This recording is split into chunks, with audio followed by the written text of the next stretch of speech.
Galileo Galilei. And yet it moves.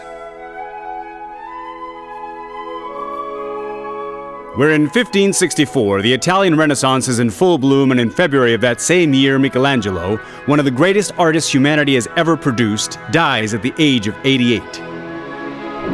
In England, a child is born who will scrutinize the human soul like no one before him and will produce some of the greatest literary works of all time. He is William Shakespeare. And in the city of Pisa, another child named Galileo Galilei, destined to be the father of modern science, is born.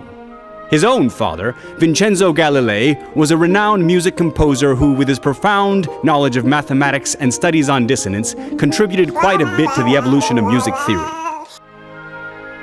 At the insistence of his father, a young 17-year-old Galileo enrolls at the University of Pisa to study medicine and philosophy. But what really makes him tick is science and mathematics. As he didn't feel that medicine or philosophy were going to do it for him, he abandoned his studies without ever receiving a degree. But he continued to study math on his own and was able to become a professor at the University of Padua, where he taught for 18 years. His scientific spirit drove him to obsession over the correct measurement of things and helped him to invent the thermometer and the hydrostatic scale. He simply loved to measure. Measure that which is measurable and make measurable that which is not. Galileo investigated the effects of gravity and discovered that all objects fall at the same rate regardless of their mass. His famous experiment at the Leaning Tower of Pisa continues to be a brilliant example of experimental science. Although it seems that the author of the experiment in question was actually Giovanni Battista Riccioli, and he didn't conduct it from the Leaning Tower of Pisa, but from the Asinelli Tower in Bologna. What's funny is that Riccioli, a Jesuit priest and sworn enemy of Galileo, was out to disprove him, but instead he confirmed Galileo's theories. In 1609, based on designs he received from the Netherlands, Galileo designed and built the first working space telescope. He immediately showed it to the church authorities, who were amazed that the heavens seemed to be within reach. With his first telescope, he mapped the craters on the moon, discovered Saturn's rings, sunspots, the phases of Venus, and the 4 largest of Jupiter's 67 moons, which he astutely named Medici planets in honor of the very powerful Medici family. And so Galileo became the Duke of Tuscany's personal mathematician and philosopher.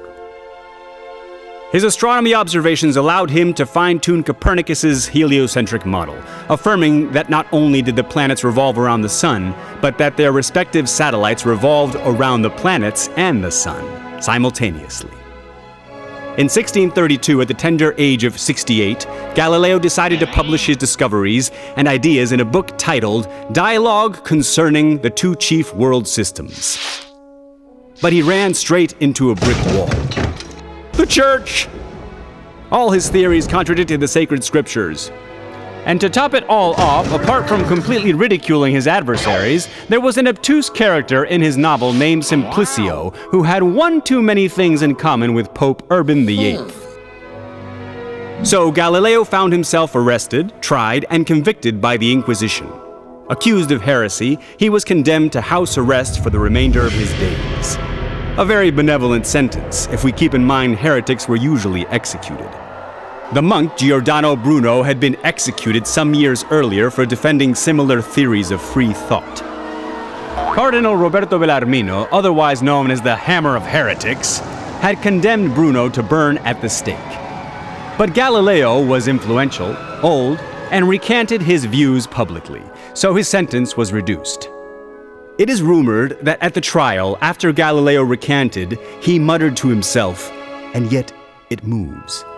Cardinal Roberto Bellarmino, the Hammer of Heretics, who had had Bruno executed and Galileo imprisoned for thinking differently, was canonized in 1930. I do not feel obligated to believe that the same God who endowed us with sense, intellect, and reason intended for us not to use them.